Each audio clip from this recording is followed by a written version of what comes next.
अस्सलाम वालेकुम, आप सभी का वेलकम है सक्सेसफुल ग्रेजुएट यूट्यूब चैनल पर। काइंडली एजुकेशन की तमाम तरह की अपडेट्स लेने के लिए सक्सेसफुल ग्रेजुएट को सब्सक्राइब करें और बेल के नोटिफिकेशन को प्रेस करके ऑल पे क्लिक करें ताकि आपको सक्सेसफुल ग्रेजुएट से हर तरह की एजुकेशन की अपडेट्स सबसे पहले मिल सके। ये वीडियो स्पेशली है बीए एडीए पार्ट 1 स्टूडेंट के लिए। जैसा कि आपको पता है, आप लोगों के पेपर में सवाल नंबर 1 आता है रेफरेंस टू दी कंटेक्स्ट। ठीक है, 5 आते हैं, आपने 3 अटैम्प्ट करने होती हैं। जो 3 है पहले वो आपको पोइम से आते हैं और जो आखिरी 2 हैं वो आपको प्ले से आते हैं। ठीक है, टोटल 5 आते हैं। आपकी मर्जी है, आपने जो मर्जी करना है।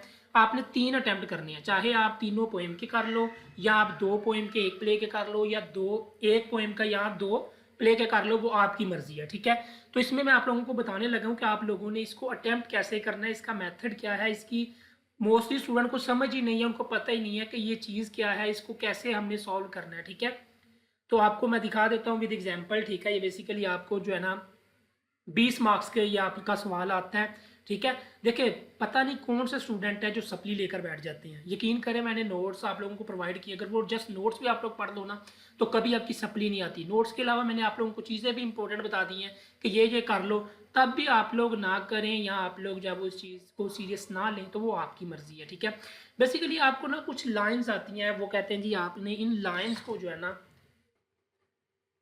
अब आप देख लो, इसकी 3 हेडिंग है। नंबर 1 रेफरेंस, नंबर 2 कंटेक्स्ट और नंबर 3 पे है एक्सप्लेनेशन। ठीक है, ये आप चेक कर सकते हैं, मैं आपको दिखा देता हूँ।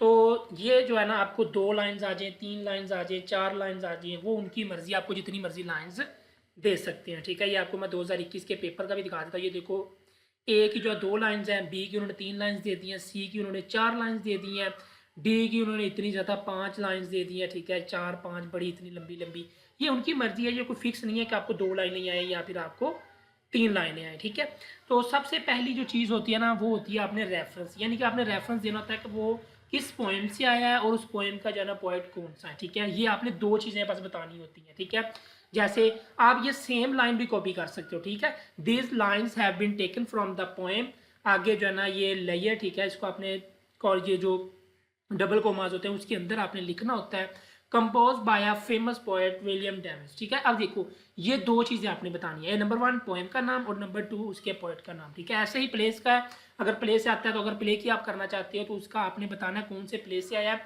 और कौन सा उसका जो है ना वो राइटर है। ठीक है, लिखने वाला जो, ये 2 चीज़ें आपने रेफरेंस के अंदर बतानी होती हैं। आप ये लाइन सेम ऐसे भी लिख सकते हो, आप इसके अंदर कोई तब्दील करना चाहते हो, कोई तब्दीली करना चाहते हो अपनी तरफ से, वो भी आप कर सकते हो, लेकिन चीज़ें आपने इसके अंदर 2 बतानी है।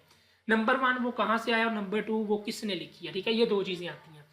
फिर आता है कंटेक्स्ट। ठीक है, तो यहाँ पे बेसिकली अगर कंटेक्स्ट को आप उर्दू में देखो तो इसको कहते हैं सियाको सबाक। ठीक है, अगर आपने उर्दू की बुक्स पढ़ी हो, सारी बात है, हम सेकंड ईयर मैट्रिक में जो है ना उर्दू पढ़ते हैं, उसके अंदर हम सियाको सबाक भी लिखती होती है। ठीक है, जैसे कोई नज़म है, कोई भी, हाँ, बेसिकली उसका ना पूरा जो आइडिया होता है ना, यानी कि मरकजी ख्याल, यानी कि हमने कुछ लाइंस के अंदर उस पूरी पोएम को जो है ना एक्सप्लेन करना है। ठीक है, ये देखो अब ये जो है ना कंटेक्स्ट के अंदर बेसिकली ये जो आप पोएम है लेयर, अब लेयर की जो तमाम जो है ना इंपॉर्टेंट चीज़ें वो आपने लिखी। जैसे बाग में ये होता है कि हम जहाँ नज़म की पहली चीज़ें जो होती हैं उसके अंदर फोकस करते हैं, उसकी चीज़ों को फिर दरमियान से और फिर एंड से लेकर हम मेन चीज़ें लिख देते हैं, और ताकि उससे पूरी पोएम का हमें आइडिया हो जाए कि ये जो पोएम है ये क्या कहना चाहती है। ठीक है, ये किस चीज़ के बारे में है। ठीक है, कंटेक्स्ट बेसिकली ये है।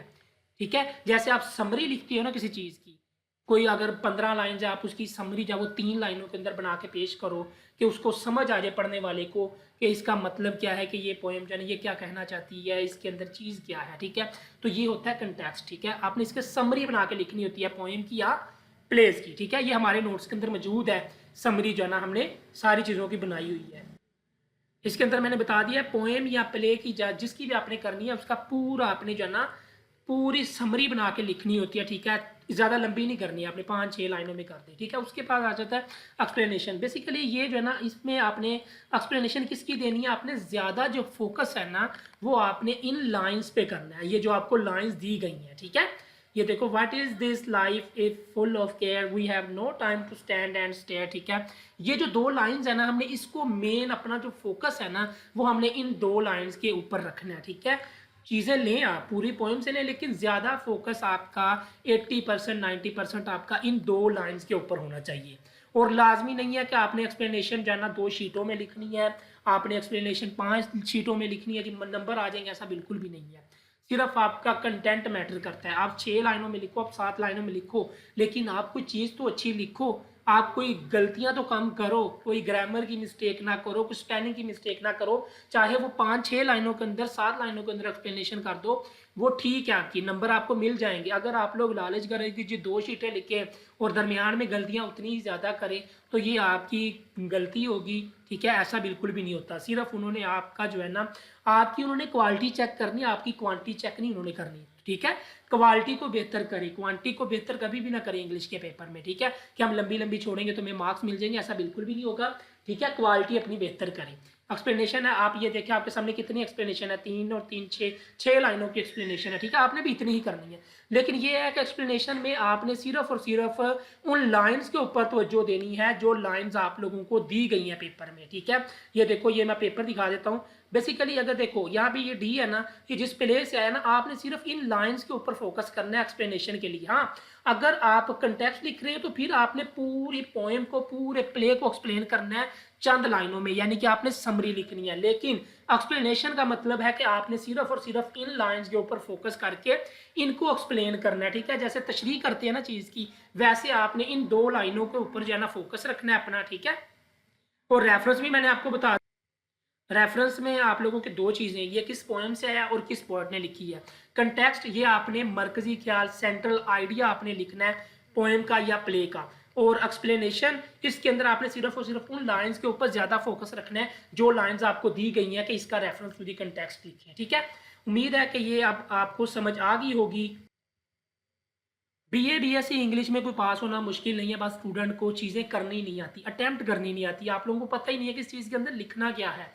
तो इन चीज़ों के ऊपर फोकस करिएगा, दुआओं में याद रखिएगा। सक्सेसफुल ग्रेजुएट को लाजमी सब्सक्राइब करिएगा। अल्लाह हाफिज़।